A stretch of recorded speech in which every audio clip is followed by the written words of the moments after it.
alajabagaw cɛ ni muso denmisɛn ani mabakɔrɔ aw ni ɲankuma aw bisimila ORTM ka ni kɛnɛ kɛrɛnkɛrɛnnen kan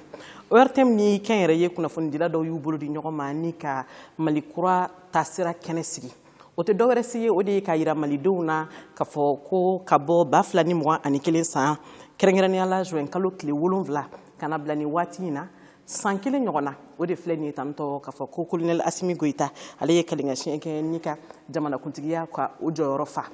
a ye gouvernement ɲɛma sigi ni o ye Choguel Kokala Maïga ye u bɛ baara la nin ye a san kelen bonyango ye san kelen kɔnɔna la ministre minnu ni jamana ka danaya taara ka da olu kan u ye baara jumɛnw kɛ jumɛn de tora ka kɛ gɛlɛya jumɛnw de donna u ka ministeriya baara la nin bɛɛ lajɛlen de bɛna fɛsɛ aw ye bamanankan na sanga 30 kɔnɔna la nin kɛnɛ in kan bi ministre min b'an bolo kɔrɔ n'o bɛn'o baaraw kurumukari ale ye sɔrɔ ani jamana musakako ministre ye n'o ye Aliou Seni Sanu ye monsieur le ministre i ni ɲankuma i bisimila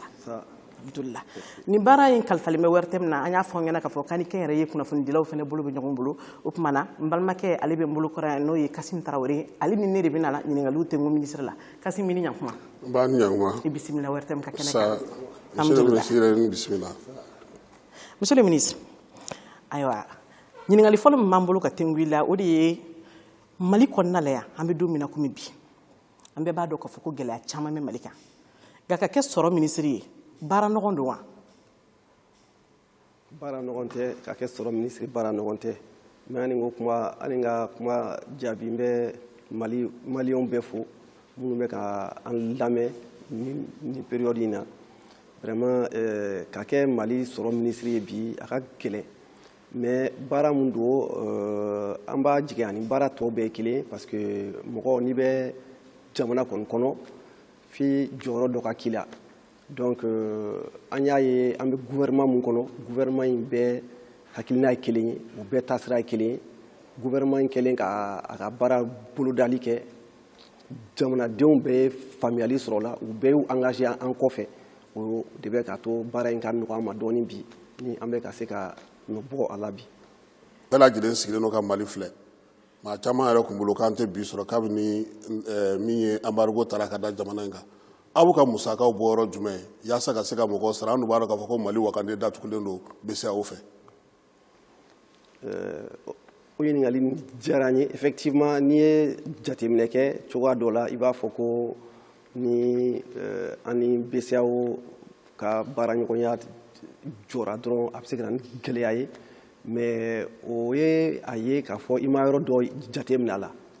jamana kɔnɔ tant que baara bɛ kɛ tant que mɔgɔw bɛ tagama ɲɔgɔn kan u bɛ fɛnw san ɲɔgɔn bolo u bɛ sanni feerew kɛ u bɛ kɛnyɛrɛye baaraw kɛ nafa bɛ sɔrɔ jamana bɛ balo impôt de la ani droit de douane de la ani o n'a ɲɔgɔnnaw donc tant que activité économique a bɛ fɔ mun ma activité économique tant que o bɛ sen na jamana kɛsi tɛ langoloya wagati si monsieur le ministre i yɛrɛ ye sarako kuma fɔ yala an bɛ se ka jamanadenw hakili latigɛ ko an bɛ yɔrɔ min na komi bi an bɛɛ lajɛlen b'a dɔn ko nin ye embargo kalo 4 ye nka an bɛ se ka hakili latigɛ di mɔgɔw ma ko jamana yɛrɛ ka sɔrɔ bɛ bɔli kɛ fo sara ka se ka kɛ ka se wagati jan ma wa an y'a mɛn yɔrɔ caman na k'a fɔ k'an bɛ don min na komi bi ko Mali bɛ ɲini ka na dɛsɛ tiɲɛ don wa nkalon don sara kɔni o tɛ problème ye ma da la n'o bɛ se ka kɛ problème ye Mali yɛrɛ kɔnɔ quoi sara n'i y'a jateminɛ hali salon ani syndicats ye kuma ɲɔgɔnya mun kɛ n bɛ u fo o la yɛrɛ u ye hakili dayɛlɛ ni baara caman kɛ ka baara caman nɔgɔya ma o yɛrɛ gouvernement ye engagement mun ta o bɛnna miliyari 200 ani 4 de ma san o san o de ɲɔgɔn faralen don baarakɛlaw ka sara kan n'i y'a ye an b'o bɛɛ kɛ fo bi halisa an bɛ ka sara kɔni kɛ c'est que an dalen b'a la de an bɛ se ka kɛ problème t'a la bi bi in na n'i y'a jateminɛ armée bɛ kɛlɛ mun na n'i y'o dépenses jateminɛ n'i y'a jateminɛ bi dɔgɔtɔrɔsow bɛ position mun na an bɛ ka baara minnu k'olu la i yɛrɛ kɔni bɛ da la k'a fɔ sarako tɛ se ka kɛ problème ye quoi sara kɔni o tɛ problème ye a kɛra bi ye o a kɛra sini ye n'Ala ma ka jɔnya jira an na kɔni o tɛ problème ye n'i ko ko sara tɛ problème ye maliyɛn dan tɛ minnu ye faso ka baarakɛlaw ye jagokɛlaw ko k'u ka juru b'aw la min ye mandaw ye olu tɛ ka se ka sara juru ninnu bɛna sara cogo di olu bɛ baara kɛ cogo di yaasa ka se ka sɔrɔ yakubayali kɛ jamana kɔnɔ i ka nin kuma ye tiɲɛ ye kosɛbɛ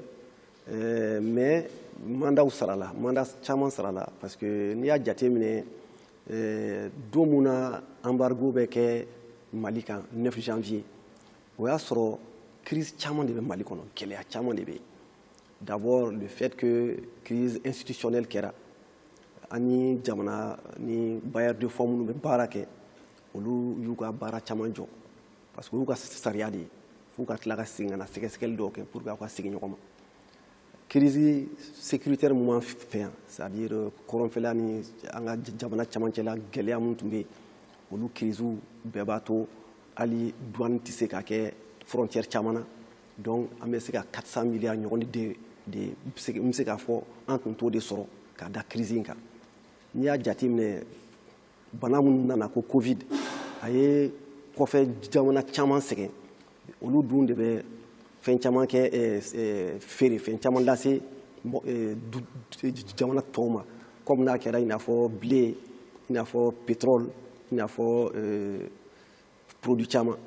bon olu gɛlɛya ninnu y'a kɛ fɛn caman sɔngɔ yɛlɛnna olu bɛɛ sɔngɔ yɛlɛnnen y'a kɛ Mali la fo an tun ka nɔgɔya sira dɔ ta pour que maliyɛn k'olu fɛn kelenw sɔrɔ nɔgɔya la parce que a bɛ san da mun na ka transporter ka se da mun na n'i ye conteneur kelen ta o tun bɛ san dollar 3500 aujourd'hui conteneur kelen ye 17500 de ye n'i y'a jateminɛ donc commerce gɛlɛyara n'i ko i b'o bɛɛ da fɛn sɔngɔ kan k'a feere Mali la tɛ bɛn donc gouvernement ye subvention caman kɛ o bɛɛ n'a ta o ta an y'a ye k'a fɔ ni an ma maliyɛn dɛmɛ a ka résilience la k'a dɛmɛ a ka malidenya la k'a dɛmɛ a ka cɛsiri la gɛlɛya in bɛ se ka kɛ sababu ye problème bɛ bɔ yɔrɔ caman o de contexte an y'a fɔ minnu ye baarakɛlaw ye an ye sara jateminɛ ka lajɛ justice sociale ka se ka kɛ ni o bɛnna ni 204 milliards ye par an maintenant dans le même temps an y'a ye k'a fɔ entreprise misɛnnin caman bɛ yen baara cakɛda caman bɛ yen minnu bɛ état bɛ fɛn san u fɛ jamana bɛ fɛn san u fɛ a bɛ service san dɔw fɛ u fana ka mandat caman tun bɛ yen san 2021 kɔnɔ an ye 311 milliards de sara mandat la miliyari 311 CFA la o de sara la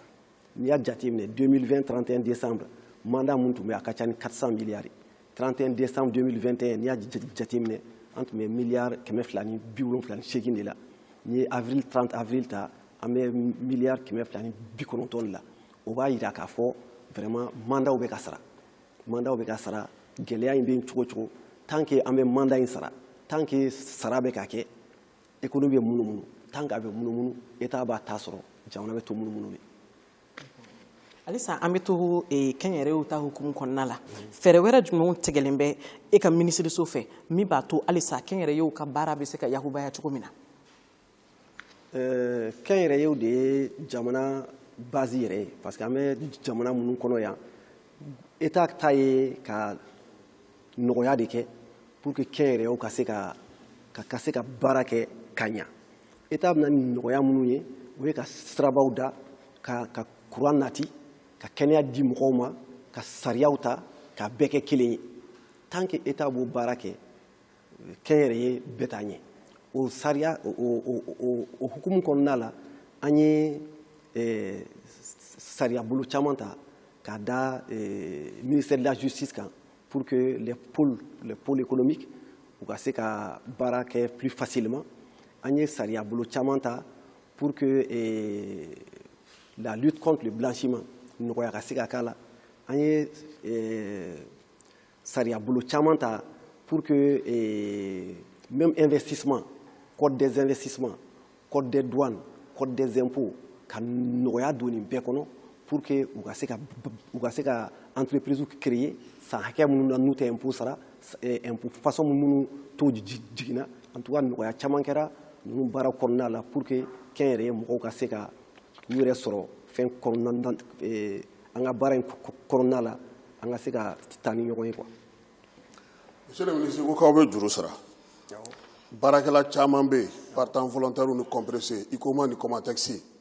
u sigilen don k'aw kɔnɔ k'aw ye layidu d'u ma k'a b'u ka wari sara caman ko k'u ye compte dayɛlɛ wari bɛ jigin a kɔnɔ don jumɛn. Compressé ye baara fɛn caman de don groupe kelen tɛ i bɛ ka minnu fɔ o y'a ye compressé minnu ni UNTM bɛ ka minnu ka dossier suit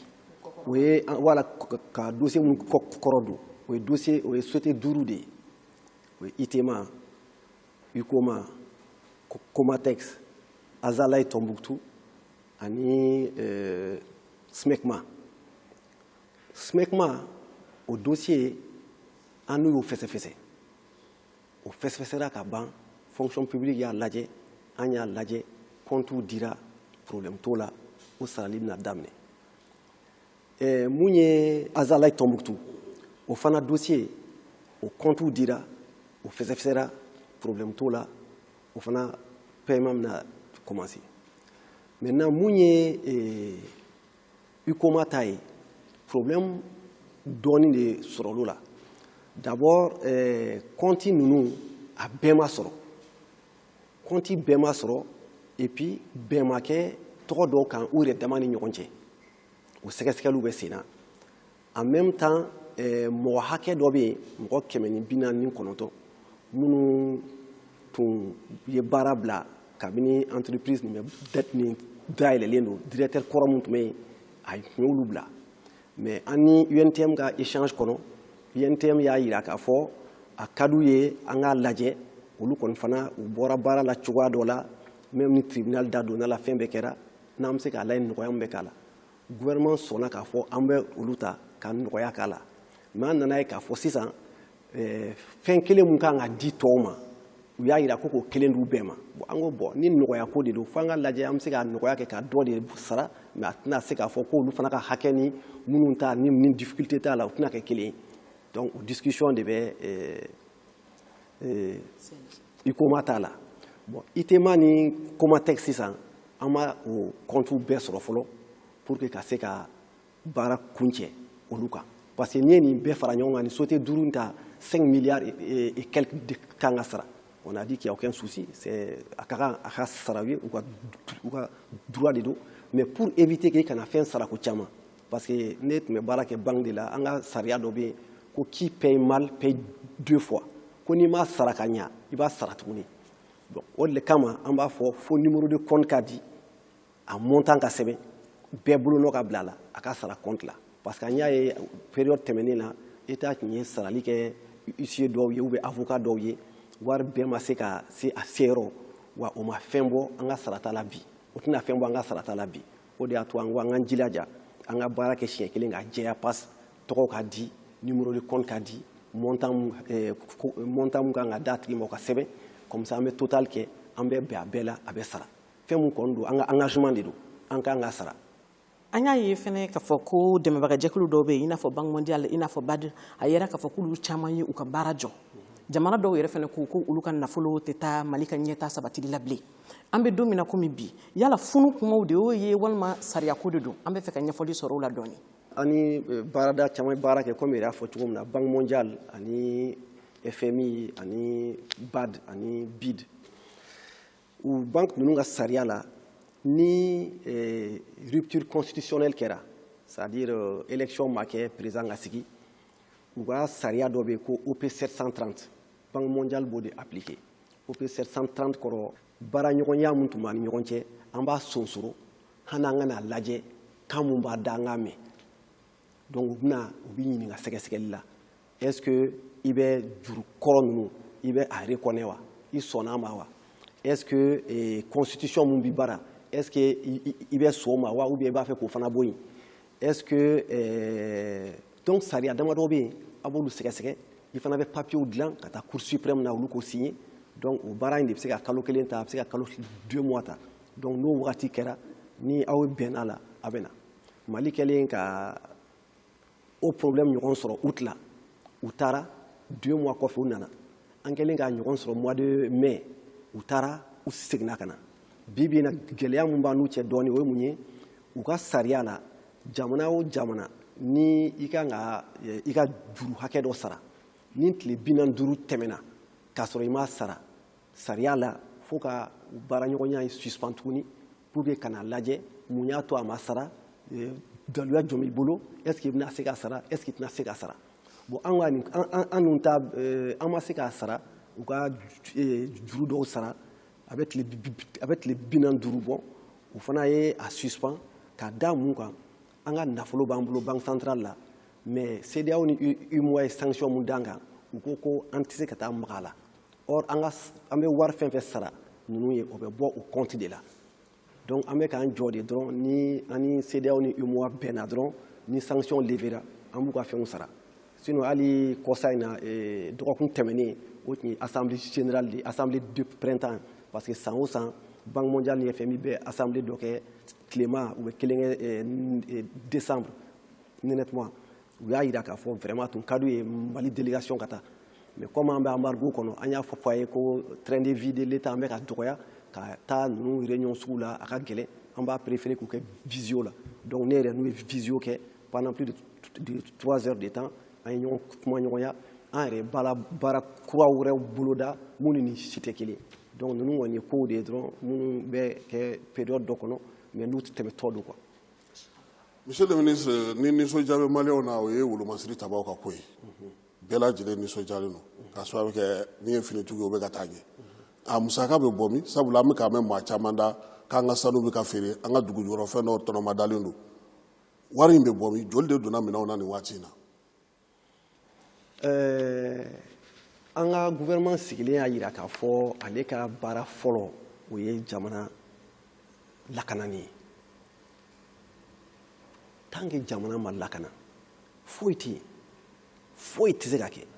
économie i tɛ se ka foyi développer kɛnɛya i tɛ se ka foyi kɛnɛya sɛnɛ i tɛ se ka sɛnɛ kɛ donc fɛn bɛɛ base y'o ye ne yɛrɛ y'a jira sisan k'a fɔ an bɛ miliyari 450 de perdu parce que an ka frontière ka yɛlɛn Mauritanie yɔrɔ fɛ ka taa nord la ka na fo Niger o t'an ta ye à l'époque bi bi in na alhamdulilayi an bɛ ka avancer donc an y'a jira k'a fɔ an tɛ kariya foyi ma maliyɛn ni kisili la Mali budget joli y'an dépense a ka ca ni miliyari 2000 miliyari ye miliyari ba 2 ye an bɛ 25% de don sécurité la 25% o ɲɔgɔn ma deli ka kɛ o donc an ka budget an bɛ k'o de to a la sanu ma tɔnɔ ma da wari ma tɔnɔ ma da an ka budget an bɛ k'o de to a la an ye avion san an ye kisɛw san fɔlɔ la avion joli tun bɛ pan donc n'i ye budget carburant jateminɛ défense la a tun tɛ bɛrɛ ye o mais bi kalo kelen kɔnɔ mun tun bɛ san carburant la an b'o dun kalo kɔnɔ bi parce que baara de bɛ ka kɛ kisɛ mun bɛ ka ci o tɛ ye o donc dépense bɛ ka kɛ mais budget de bɛ ka kɛ. Monsieur le ministre i da sera kuma dɔ ma a yirala k'a fɔ ko jamana kalifalen bɛ maa minnu na ko gɛlɛya b'an kan bi ko caman kan ka bɔ olu yɛrɛ ka musakaw la i n'a fɔ u ka saraw n'u ka avantages n'an ko ma tubabukan na ko la réduction du train de vie de l'État aw b'a faamuya ten yala baara jumɛnw bolodalen b'o kama concrètement min b'a yira bi k'a fɔ ko jamana kalifalen bɛ ni mɔgɔ masina ninnu na u jɛra fɛn caman kɔ walasa o wari tɔ ka taa ka don nafasɔrɔ sira wɛrɛ fɛ. Effectivement an sigilen an y'a jira k'a fɔ n'i tun ye Mali budget ta budget la i b'a ye investissement bɛ yen c'est-à-dire i bɛ wari min don pour que a ka ɲɔgɔn labɔ i b'a ye budget dɔ bɛ yen a bɛ fɔ min ma ko fonctionnement fonctionnement fana ka kan parce que o ye courant o ye ji carburant o ye o bɛɛ sara o bɛɛ b'o la mais fonctionnement kɔnɔ yɔrɔ dɔ bɛ yen ko administration o de tun ka ca an y'a jira effort bɛ kɛ ka o de dɔgɔya o de n'i y'a ye réduction de train de vie de l'État bɛ fɔ ko ka jamana musaka dɔgɔya administration in yɔrɔ fo ka nɔgɔya ka dɔ b'o la o de nana ni mesure jumɛn ye an y'a ye an taara dans le budget on a dit on réduit de 30% tous les frais de mission c'est-à-dire mɔgɔw ka n'u bɛ taa kɔfɛ baara la k'a réduit de 30% pour que k'o kɛ mission ni mɔgɔ 10 tun bɛ taa an b'a fɔ a y'a jilaja mɔgɔ 3 bɛ taa ni mission tun bɛ tile 5 kɛ an b'a fɔ a ye taa 2 jours kɛ tile 2 kɛ ni mission tun bɛ kɛ kalo o kalo an b'a fɔ sa y'a kɛ san o san mission fɛn fɛn bɛ yen ni i bɛ se ka mɔgɔ dɔ bila a la mɔgɔ bila la mɔgɔ min bɛ yen par exemple n'an ka ambassade mɔgɔ dɔw bɛ se ka réunion fɛn fɛn kɛ an b'a fɔ olu k'o kɛ k'o rapport ci an ma en même temps téléphone carte minnu tun bɛ san ministère la an ko k'o bɛɛ jɔ en même temps an y'a ye mobili san fɛn fɛn tun bɛ kɛ an y'a fɔ mobili foyi kana se ka san ni a ma fɔ ministre des finances ye a k'a lajɛ ni vraiment a wajibilen tɛ ka san parce que mobili dɔw bɛ san quand même olu sanni ye wajibi ye mais mobile dɔw bɛ yen kɔni an bɛ se k'olu reporter an bɛ se k'olu sonsoro dɔɔni donc au lieu de dépenses bɛɛ réduilen an ye miliyari 100 ani miliyari 1 de sɔrɔ o économie kɔnɔna la an kɛlen k'o miliyari 100 ni miliyari 1 sɔrɔ an ye miliyari 71 ta k'o ɲɛsin an ka lakana ma défense ma comme a tun bɛ ka défense nafolo bɛ bɔ yɔrɔ min na nin y'a yɔrɔ dɔ ye en même temps an ye miliyari 5 ta k'a di ministre min bɛ an ka sirabadaw kɛ parce que an tun y'a ye Bamakɔ sira dɔ caman tun tiɲɛnen don a ka essayer ka sira ninnu réparer mɔgɔw yɛrɛ bɛɛ ɲɛ b'a la réparation bɛ yɔrɔ caman an y'a ye fana président tun taara ekɔliso dɔ la a y'a ye k'a fɔ sanji tun bɛ don an ye miliyari 5 fana ta k'a di ekɔliso ma Bamakɔ Segu an fɛ dugu caman na en même temps an ye miliyari 4 ta k'a di ministre des sports ma parce que an y'a ye an ka sport fanga bɛ ka bonya dɔɔni sisan olu ka se ka fɛn dɔ k'a la an ye miliyari 10 ta sisan dépense sociale ye fɛn fɛn ye ka se k'olu kɛ n'a ye n'o ye ka kɔlɔn sen yɔrɔw la ka maternité jɔ yɔrɔw la voilà. ko min ka jugu sɔrɔ ma k'o ye dunko juguya ni yuruguyurugu ye i tɔɲɔgɔn minisiri min bɛ kiriko kunna a ko musaka dɔw sɔrɔla ka sɔrɔ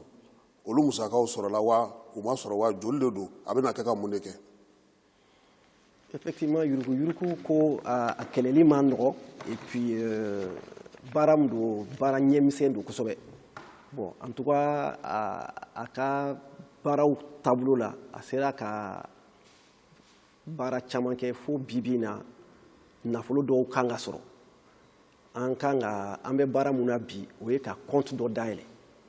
donc instruction yɛrɛ dira trésor ye compte in dayɛlɛ compte in dayɛlɛ la trésor la compte in tɔgɔ de ye nafolo minnu bɛ sɔrɔ sɛgɛsɛgɛli kɔnɔna la maintenant compte dayɛlɛ la dɔgɔkun tɛmɛnen sisan ni nafolo fɛn fɛn sɔrɔla ka na sisan a bɛ bila kɔnɔ n'a bilala kɔnɔ an bɛ se k'a lajɛ sisan n'an b'a kɛ dɔgɔtɔrɔso baara de ye n'an b'a kɛ ekɔliso jɔ de ye n'an b'a kɛ fɛn mun ye o bɛ se ka décision ta en tout cas kɔni a bɛna état ka budget cadre kɔnɔ ka na bila trésor la. monsieur le ministre aw yɛrɛ ye compte dɔ dayɛlɛ ko ni maa min b'a fɛ ka jamana dɛmɛ o kisa bɛ cogo di. awɔ an ye compte dayɛlɛ ni mɔgɔ min b'a fɛ ka jamana dɛmɛ mais i ka nin kuma diyara n ye a b'a to n ka se ka faamuyali dɔɔni di mɔgɔw ma la parce que mɔgɔ caman tun y'a jira k'a fɔ an ka compte in dayɛlɛ an ka a ɲɛfɔ an ka lettre ci an ka ko caman kɛ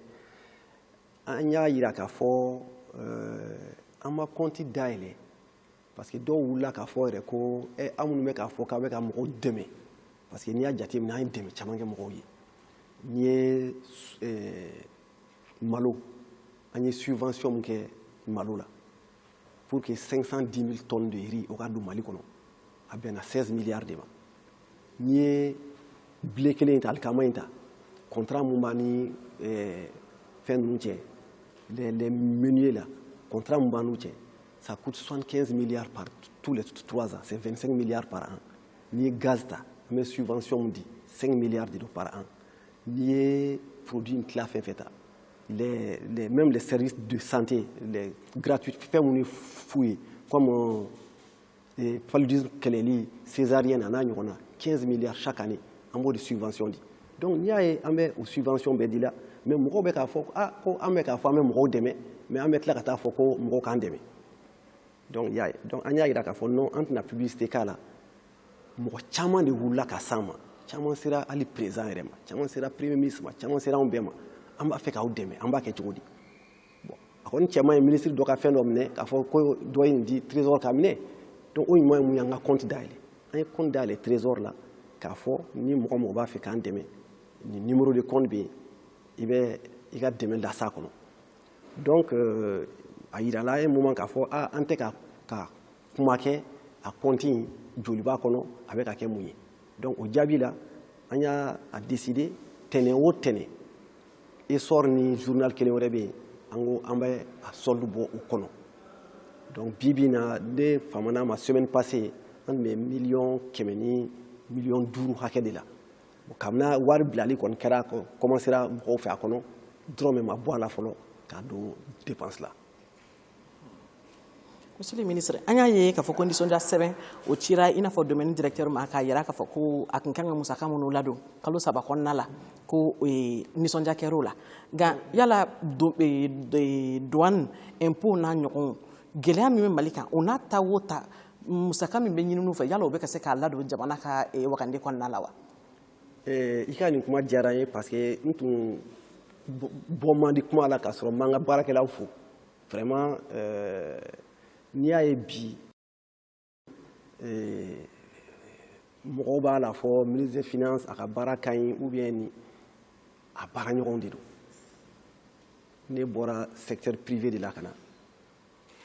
k'a bila mɔgɔw kunna i taabolo bɛ se ka mɔgɔw dɛmɛ mais baarakɛlaw de ye baarakɛlaw ye n'olu tɛ i tɛ foyi ye n'a ma ɲa a tɛ ɲa si bolo n bɛ sigi kuma in kan u ye réunion bɛɛ la. Douane filɛ par exemple douane ka 31 décembre la douane ye a ka recette dépassé ka taa 100,7% na impôt fana y'a ta dépassé ka taa 100,5% na u bɛɛ y'a dépassé mais kuma kelen bɛ yen k'o fɔ parce que nin yɔrɔ in nafa b'a la kosɛbɛ an y'a fɔ an bɛ nɔgɔya fɛn fɛn kɛ commerce jago sira fɛ k'a fɔ an ye sukaro la an ye nin bɔ a la malo mun bɛ don an ye nin bɔ a la tulu mun bɛ don an ye nin bɔ a la an bɛ dɔ bɔ douane ka recette de la o mais o fɛn fɛn bɛ k'a bɔ a la o tɛ foyi bɔ douane ka budget la u kan ka mun ɲini a tɛ b'o la o mais o n'a ta o ta u y'a dépassé foli de kan ka k'u ye avant que transition in ka rectifier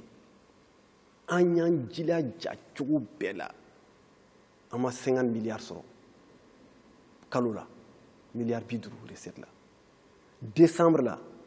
kalo 5 kɔnɔna la an ye miliyari 60 sɔrɔ kalo la douane la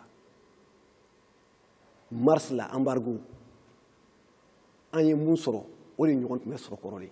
ni hakilisigi kuma min b'i bolo ka fɔ malidenw bɛɛ lajɛlen ɲɛna an ka jɛmukan in kuncɛ i b'o fɔ malidenw ɲɛna. hakilisigi kuma min kɔni bɛ n fɛ o ye ka maliyɛn bɛɛ fo u bɛɛ fo kosɛbɛ ni jamana ka foli ye ni président tɔgɔ la ani premier ministre tɔgɔ la ani gouvernement bɛɛ lajɛlen tɔgɔ la parce que n y'o de fɔ embargo kɛlen Mali la ka frontière datugu ka nin bɛɛ kɛ fɛn kelen mun y'a to an tora yen fo bi n'an bɛ to yen hali sini o y'a ye gouvernement ye fɛn kunbɛn mun kɛ n'a bɛ fɔ a ma anticipation ani o y'a ye population yɛrɛ ye engagement mun ta population yɛrɛ ye jilaja mun ta population y'a yira ale ye maliyɛn de ye ale ye dugu kɔrɔ de ye an ye kodɔn jamana de ko dɔw bɛ yen u tɛ se ka kan na maliyɛn y'i jɔ a jɔyɔrɔ donc fo ka maliyɛn fo tant que maliyɛn b'o engagement na Mali tɛ to kɔ Mali bɛ tɛmɛ nin bɛɛ la n kɔni b'a f'u ye u ka da la fana an kɔni an ka nin gouvernement in hakilina dɔ wɛrɛ t'an na réunion président b'a fɔ population n'i y'a ye an bɛ yen population donc an bɛ diɲɛ fɛn fɛn kɛ a ye population in lajɛ u wulila u ye juru don an na an k'an jilaja u ye an bila yɔrɔ min na an ka se ka a fa donc an b'u fo ka ba ka da k'u ye halisa k'u jilaja embargo kɛra o a banna o maliyɛn kɔni f'an k'an jilaja de mɔgɔ tɛna jɔ an ye n'an yɛrɛ tɛ se bɛɛ bɛ Mali ye bi Mali ka nafolo sɔrɔ siraw ka ca an minnu kɔni b'a la bi an bɛ hakilisigi d'u ma k'a fɔ an tɛ salaya n'an ye fɛn fɛn kɛ devoir de redevabilité a bɛ fɔ mun ma ni i bilala fɛn na ka kɔmasegin kɛ ka na ɲɛf'u ye an kɔni an tɛ salaya o la merci. I ni ce monsieur le ministre Kassim i ni ce ka baaraɲɔgɔnya la a lajɛbagaw an ye min sɔrɔ ka da aw tulo kan jamana ka nafasɔrɔ siraw ani jamana ka musakaw sira fɛ o de ye nin ye ni ala sɔnna ma sini ɲakuma sɔrɔsiw ka minisiri ale bɛ k'an bolokɔrɔ yan walasa lakana ta fanba min kalifalen b'a la a kana ka n'o fɛsɛfɛsɛ aw ni anw ye aw kan bɛn